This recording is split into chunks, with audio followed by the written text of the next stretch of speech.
नमस्कार दोस्तों, आप सभी पर माँ का आशीर्वाद और बजरंगबली की कृपा सदैव बनी रहे। जीवन की तमाम उलझनों और परेशानियों में से एक है शत्रु भय। शत्रुओं से पीड़ित व्यक्ति कभी भी खुश नहीं रहता, हमेशा दबाव में जीता है। कई बार तो अच्छी खासी कमाई होते हुए भी, सभी सुख साधन घर में होते हुए भी भय की वजह से ऐसा व्यक्ति नरक की जिंदगी जीता है। इसके अलावा नज़र और टोक का भय, मुकदमेबाजी का भय, वाद विवाद का भय, ये कुछ ऐसी चीज़ें हैं जो बहुत ही कष्टदायी होती हैं। और इन सब चीज़ों से मुक्ति के लिए माँ काली की शरण से बढ़कर कुछ नहीं। माँ की कृपा जिस व्यक्ति पर हो जाए, उसके सारे शत्रु निस्तेज हो जाते हैं और मुकदमे आदि में, वाद विवाद आदि में व्यक्ति की विजय होती है। हर प्रकार के बंधन और टोक से ऐसे व्यक्ति की रक्षा होती है। तो आज इस वीडियो में हम इसी विषय के ऊपर चर्चा करेंगे और जानेंगे माँ काली का एक ऐसा अचूक प्रयोग जो किसी भी शनिवार को आपको करना है, रात्रि 9 बजे या 10 बजे के बाद। शक्ति का महानतम स्वरूप, सर्वश्रेष्ठ स्वरूप महाविद्याओं का होता है और माँ काली प्रथम महाविद्या है। कलयुग में अत्यधिक जागृत शक्तियों में माँ काली सर्वोच्च स्थान पर है और अपने भक्तों पर तुरंत प्रसन्न होने वाली देवी हैं। तो माँ काली के इस प्रयोग से सभी तरह की नकारात्मक ऊर्जा घर से और घर के सदस्यों से हमेशा के लिए दूर चली जाती है। हर प्रकार की अशुद्धियाँ घर की दूर होती हैं और हर प्रकार के भय से एक व्यक्ति को मुक्ति मिलती है। इस प्रयोग के नियम बहुत सरल हैं दोस्तों, लेकिन इसमें आपको सारे नियमों का सही तरीके से पालन करना है। कोई भी ऑप्शन नहीं होना चाहिए। ये नहीं होना चाहिए कि इसकी जगह ये कर लें या इतने बजे नहीं कर रहे हैं तो सुबह कर लें। ये ऑप्शन की कोई गुंजाइश इस प्रयोग में नहीं है। इसीलिए वीडियो आप ध्यान से सुने। जो उपाय मैं बता रही हूँ उसे ही फॉलो करें। अलग से आपको कुछ नहीं करना है। तो आइए जानते हैं कि क्या उपाय है। किसी भी शनिवार को आपको ये उपाय करना है। इस उपाय के लिए कुछ जो जरूरी सामग्री है उसको आप पहले से एकत्रित करके रख लें। यानी शनिवार को ये उपाय करना है तो शनिवार 9 या 10 बजे रात्रि को करना है। उससे पहले ये सारी सामग्री आपको एकत्रित करनी है।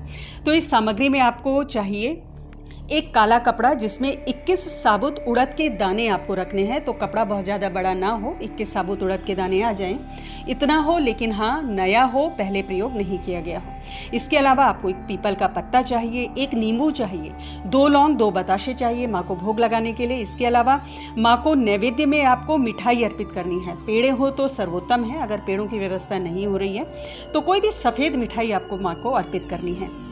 अगली चीज़ जो आपको चाहिए वो है काली इंक वाला पेन। रात्रि 9 या 10 बजे के बाद आपको स्नान करके साफ स्वच्छ वस्त्र धारण करने हैं। वस्त्र काले होने चाहिए। सारे वस्त्र काले नहीं हैं तो भी कोई ना कोई वस्त्र, अधो वस्त्र या ऊपर का वस्त्र काला हो, नहीं तो शॉल या दुपट्टा आदि काले रंग का होना चाहिए। आसन जो है आपका वो ऊनी लाल रंग का आसन होना चाहिए। अब स्नान करके आपको पूजा स्थल को साफ कर लेना है। एक चौकी पर आपको लाल वस्त्र बिछाकर माँ की मूर्ति या तस्वीर को स्थापित करना है। अब कुछ लोगों का ये सवाल होता है कि अलग से चौकी नहीं बिछा सकते, तो घर के मंदिर में ही क्या ये प्रयोग कर ले, माँ का पूजन कर ले। दोस्तों, चौकी अलग से बिठाने का प्रयोजन ये होता है कि जब किसी विशेष मनोकामना के लिए कोई अनुष्ठान होता है तो चौकी की स्थापना अलग से करने से विशेष फलदायी होता है। जो भी साधना कर रहे हैं वो बहुत जल्दी सफल होती है। लेकिन अलग से अगर किसी भी प्रकार से व्यवस्था चौकी की नहीं हो रही है तो ही घर के मंदिर में करें, अन्यथा आप कोशिश करें कि चौकी की स्थापना आपको अलग से करनी है। पूर्व या उत्तर दिशा में आपको इस चौकी को स्थापित करना है।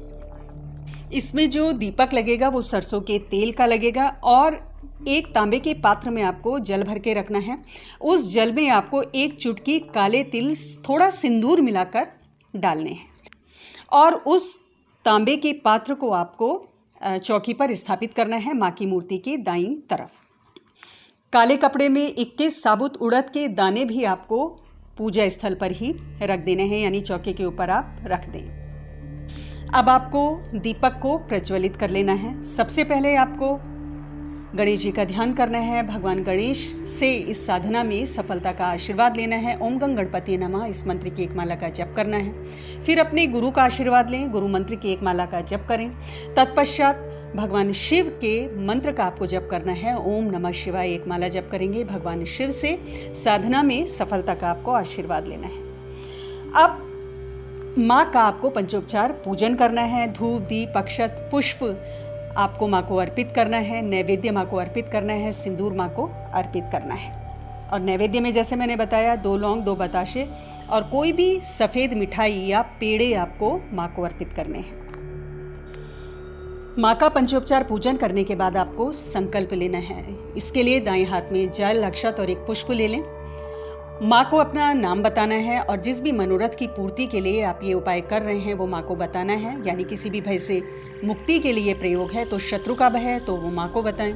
मुकदमेबाजी में जीत की आपकी इच्छा है तो वो माँ को बताए। किसी भी प्रकार का वाद विवाद है या कोई बंधन आपके ऊपर, आपके कार्य के ऊपर हो रखा है, यानी कि जो भी मनोरथ है वो आपको माँ को बताना है। माँ से इस साधना में, इस प्रयोग में सफलता का आशीर्वाद लेना है। भूल चूक के लिए क्षमा याचना अवश्य करनी है। तो इस प्रकार संकल्प आप ले लें और माँ का जो मंत्र मैं आपको बताऊंगी उसकी 11 माला आपको जपनी है। तो ये सारी चीज़ें माँ को बता के संकल्प लेकर जल को जमीन पर आप छोड़ दें।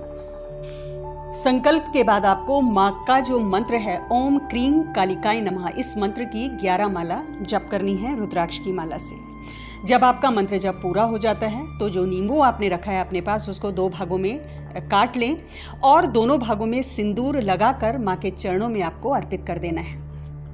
नींबू या अनार की बलि भी आप दे सकते हैं। इसमें अगर अनार उपलब्ध है तो अनार को काट के माँ को चढ़ाएं, थोड़ा सिंदूर मिला के, या फिर नींबू की बलि माँ को अर्पित करनी है। इस भावना के संग अर्पित करनी है कि मेरे सारे संकट इस प्रयोग से कट रहे हैं, मिट रहे हैं, मुझे मेरे शत्रुओं से मुक्ति मिल रही है या मुकदमे में जीत मेरी हासिल होगी। तो ये भाव मन में रखते हुए ये जो बलि है माँ के चरणों में आपको अर्पित करनी है। अब आगे आपको क्या करना है वो भी ध्यान से सुन लें। जो प्रक्रिया आपको करनी है, जो नीम के पत्ते आपने अपने पास रखे हैं उन नीम के पत्तों के ऊपर अपने विरोधी के नाम का एक एक अक्षर आपको लिखना है। काले पेन से लिख दें, काली इंक का आपको प्रयोग करना है।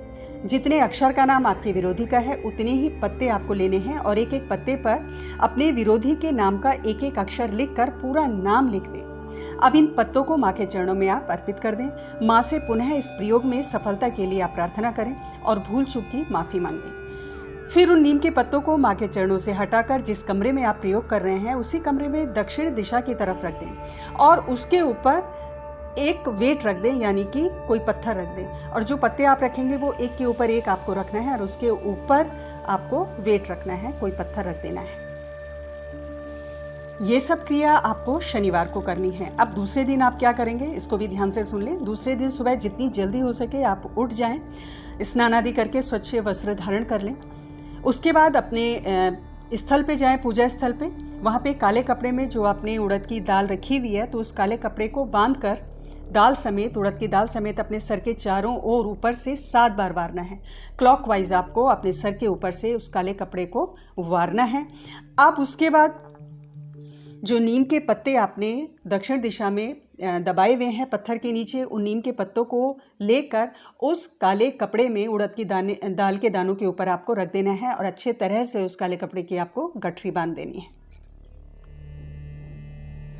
अब आपको सारी सामग्री लेके, अब सामग्री क्या है, ये काले कपड़े की गठरी है, इसके अलावा नींबू कटे हुए रखे हैं और इसके अलावा जो जल आपने तांबे के पात्र में रखा है, ये सब सामग्री लेकर आपको आपके घर के आसपास जो भी नीम का पेड़ है वहाँ पर जाना है और इस जल को आपको नीम के पेड़ की जड़ पर अर्पित कर देना है।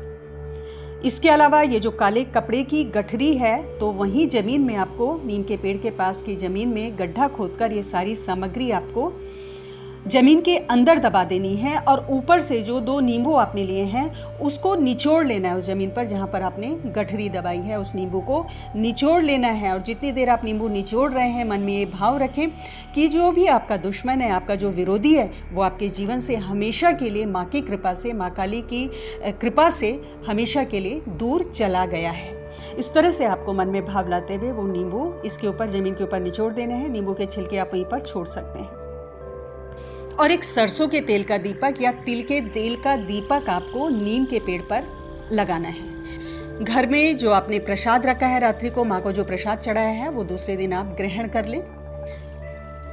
जो नियम मैंने बताए हैं वो यही आपको फॉलो करने हैं और बहुत से लोगों को इससे बहुत फ़ायदा हुआ है।